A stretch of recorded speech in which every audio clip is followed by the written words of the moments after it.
আসসালামু আলাইকুম। এখন শুনবেন সংবাদ শিরোনাম। প্রধানমন্ত্রীর পরামর্শে সংসদে 7 বীরশ্রেষ্ঠের নামে গ্যালারি। স্বাধীনতার বীরত্বগাথা সম্পর্কে জানবে আগামী প্রজন্ম, বলছেন শহীদ স্বজনরা। রাজধানীর কালুনগর খাল ভরাট করে রাস্তা বানিয়েছে ওয়াসা। বক্স কালভার্টের আচ্ছাদনে কমে গেছে পানি প্রবাহ। দক্ষিণ সিটির নতুন পরিকল্পনা নিয়েও প্রশ্ন। টেলিগ্রামে দেদারসে চলছে পর্নোগ্রাফি বেচাকেনা। টাকার বিনিময়ে মেলে অশ্লীল ছবি, ভিডিও। মিরপুর থেকে সংঘবদ্ধ কয়েকটি গ্রেফতার।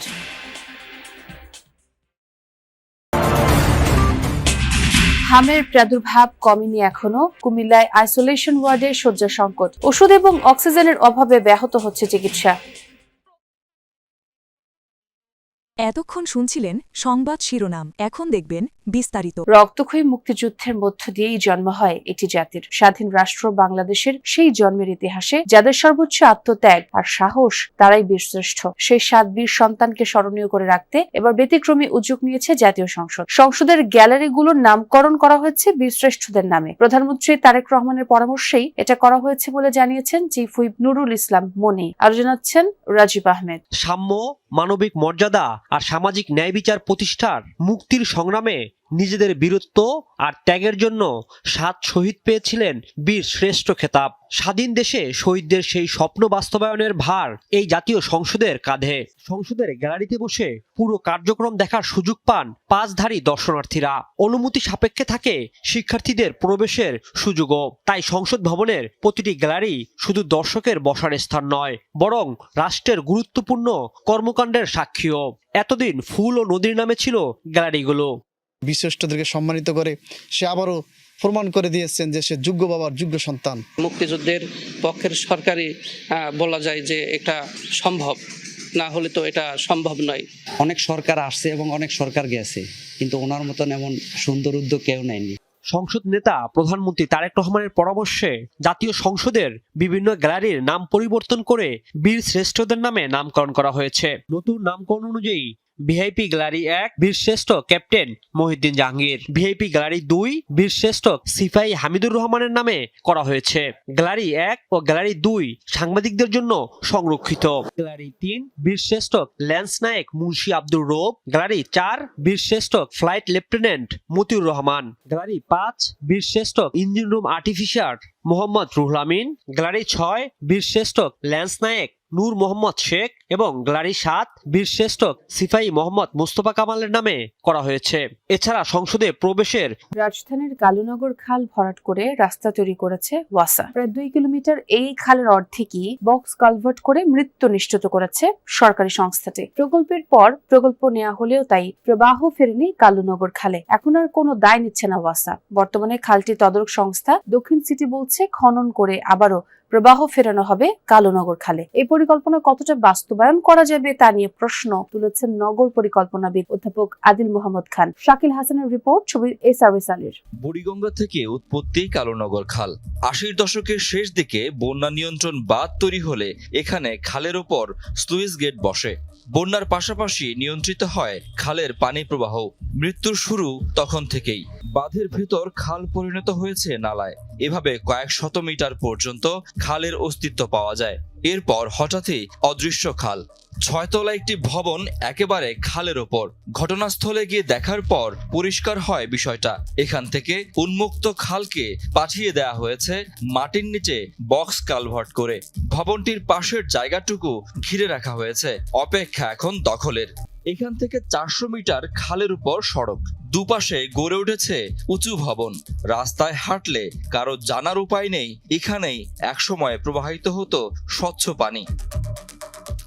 পাখির চোখে পুরো খালের চিত্রটি দেখার চেষ্টা করেছি আমরা। টালি অফিসের সামনে এসে খালটি পুরো নাই হয়ে গেছে, আর এদিকে বউবাজারে এসেও এখানে খালটি নাই হয়ে গেছে। মাঝের প্রায় আধা কিলোমিটার খাল ভরাট করে সড়ক নির্মাণ করেছে সরকারি সংস্থাগুলো। ওয়াসাও খাল দখল করে তাদের স্থাপনা তৈরি করেছে। কয়েক বছর আগে খালের জায়গায় পাম্প স্টেশনটি তৈরি করে ওয়াসা, অথচ এখন অস্বীকার করছে সংস্থাটি।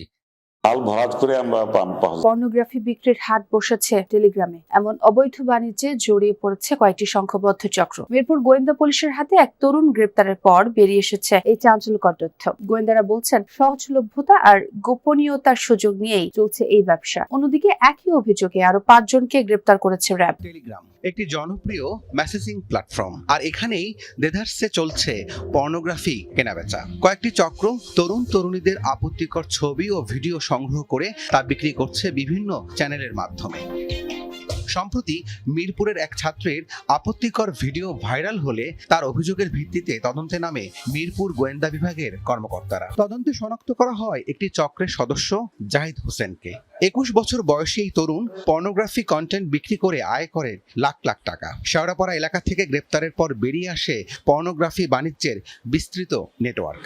জাহিদের পরিচালিত 4টি টেলিগ্রাম চ্যানেলের সাবস্ক্রাইবার সংখ্যা 50,000-এরও বেশি। জিজ্ঞাসাবাদে সে জানায়, প্রায় 6 মাস আগে কয়েকটি আপত্তিকর ভিডিও দিয়ে টেলিগ্রামে এই ব্যবসা শুরু করেন। চ্যানেল পরিচালনার জন্য মাসিক 7,000 টাকায় আরেকজনকে অ্যাডমিন হিসেবেও নিয়োগ দেওয়া হয়। মানুষজন মেসেজ দিত, তারপর আমি বিকাশ নাম্বার দিলে 200 টাকা 300 টাকা যে যত পারতো পাঠাইতো আর কি। তারপর আমি আমার প্রিমিয়াম গ্রুপে অ্যাড করে দিতাম আর কি। আর এমনিতে আরো 2-1 জন সদস্য ছিল আর কি, আমার কাজ করতো আর কি আমার সাথে। ওরা হইতাছে মেসেজ রিপ্লাই করতো আর কি, পোস্ট করতো। মানে মূল গ্রুপ ছিল আমার, ওরা হইতাছে আর কি পরিচালনা করতো আর কি। মহানগর গোয়েন্দা পুলিশ বলছে, এ ধরনের অপরাধে জড়িতদের বিরুদ্ধে কঠোর ব্যবস্থা নেওয়া হচ্ছে। পাশাপাশি সাধারণ মানুষকে সচেতন হওয়ারও আহ্বান জানিয়েছেন তারা। গ্রেপ্তার করার পর তার এখানে দেখলাম যে তার ওখানে অনেকগুলো গ্রুপ আছে পর্নোগ্রাফিতে। ও কি করে, এরকম ভিডিও কালেক্ট করে এটা আবার একটু স্টিল আকারে দিয়ে অ্যাডের মতো দেয়, দিয়ে বলে যে এটা যদি ফুল পেতে চান।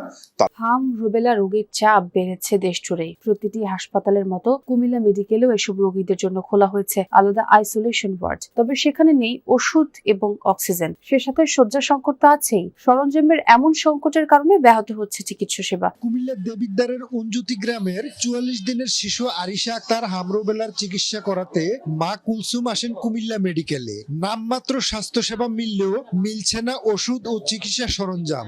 ফলে বাইরে থেকে কিনতে হচ্ছে জরুরি অক্সিজেন ওষুধ। অক্সিজেন পাইছি না, মেশিন দেখতে পরপর বন্ধ দিকে অক্সিজেনের অনেক অভাব। তারা 10,000 টাকা একটা অক্সিজেনের বোতল কিনে রাখছে। আমরা আনছি ওই থেকে বালিতে ভাত থেকে কিনছি, এখন পাওয়া যায় না। আমরা বর্তমানে কালকে একটু গ্যাস দিতে পারছিলাম, আজকে গ্যাসের মেশিন দেয় নাই। বাচ্চারা পাতলা পায় না অতিরিক্ত, তারাতে যে একটা আমরা স্যালাইন দিব, এই স্যালাইনটাও নাই। রোগীর চাপ বেড়ে যাওয়ায় খোলা হয়েছে নতুন আইসোলেশন ওয়ার্ড। তবে শয্যা সংকট ও সরঞ্জাম না থাকায় স্যালাইন হাতে দাঁড়িয়ে থাকতে হচ্ছে রোগীর স্বজনদের। চরম ভোগান্তিতে পড়তে হচ্ছে তাদের।